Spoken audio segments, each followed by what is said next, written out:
Hello again, whiskey friends. Welcome back to the lounge. So glad you hang out today. Today, we're going to be talking about three brands that I no longer chase. Let's get into it.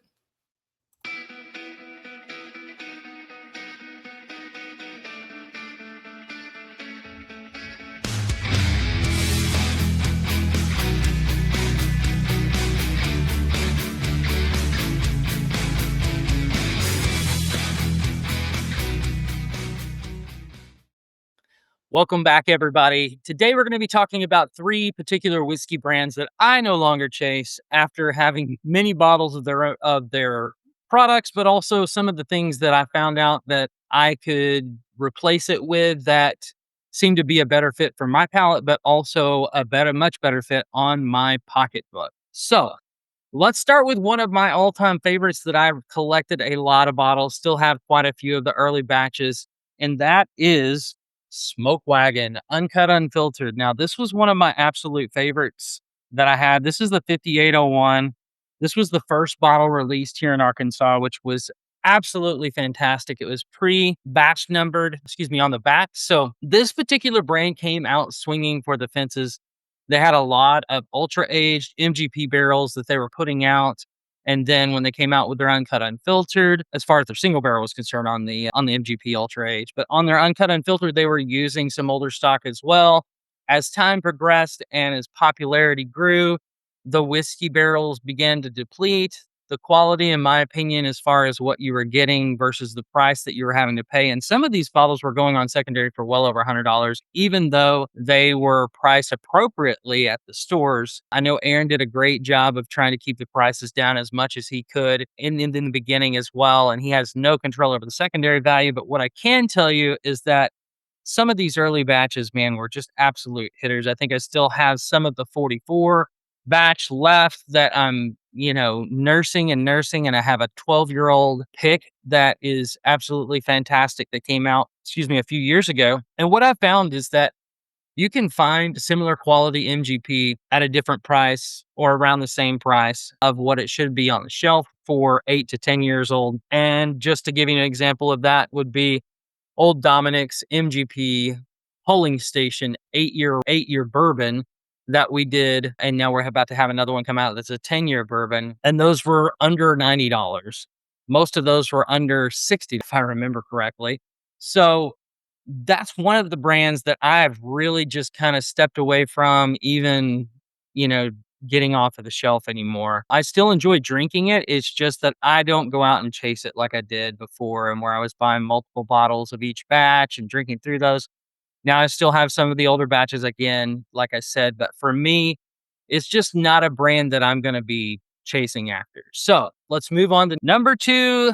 May upset some people. I don't know. Weller 107. Buffalo Trace products in general is where I'm going with this. Now, this was a 107 pick, which I really enjoy, but man, we just don't ever see it. Number one, and I'm not going to pay well over $100 for a bottle of 107 when I can get a bottle of soft red wheat from Ben Holiday that kicks most of the shelfers' butt for $60. So again, Buffalo Trace.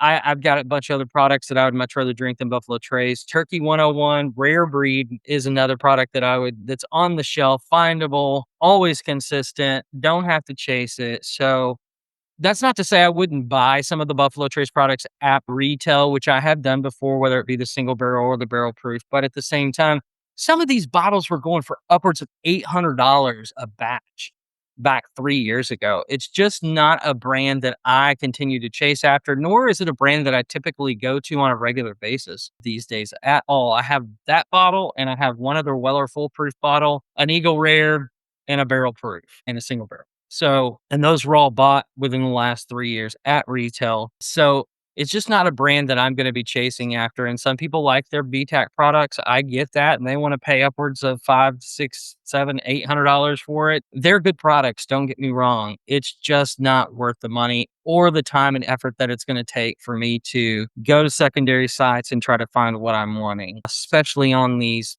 multi-release ones that, they do 2 to 3 batches of small batch, 2 to 3 batches of barrel proof per year. I don't know how many different batches of 107 and 12 year. That particular one, the 12 year, is probably my least favorite out of all of their offerings. I think the one that I go back to the most is probably Eagle Rare, and that's not that often either. My palate shifted away from more reeded bourbons like the Wellers into regular straight bourbons. So it's one that I still enjoy on occasion, but for the most part, I am not going to spend my money or my time chasing after Buffalo Trace products. And for anybody that's been in the whiskey business or whiskey reviewing, you know that when you first get into it, that's what you went after because that's what everybody told you to go after.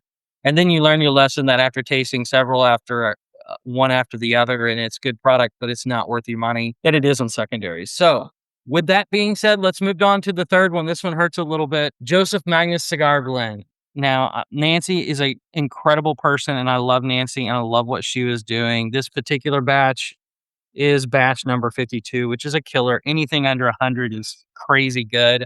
I still have one batch that I had her son, I believe is batch 39. These are well over $200 a bottle and now sitting on the shelves collecting dust. I love what she's doing. I think that she's got it back up to over 300 batches now, maybe even close to 400. Anything over 300 that I've tasted have been good, but they're still not the type of quality that you're tasting previously before they really scaled it up. And some of that's just the distillate not being there that they have accessibility to. Some of it's just the way that, the price point is for me. It's a great whiskey and it's really, really good with a cigar. But if you're not a cigar head or you're not into drinking with a cigar all the time, it's, to my opinion, you're going to spend your money on your cigars and you're going to spend a lot of money on the batch itself. So let me know what you guys think are 3 brands that you're no longer chasing. Are some of these the same? Hit the subscribe, hit the like, hype the video. We appreciate all the support and we'll be back here next time. Thank you.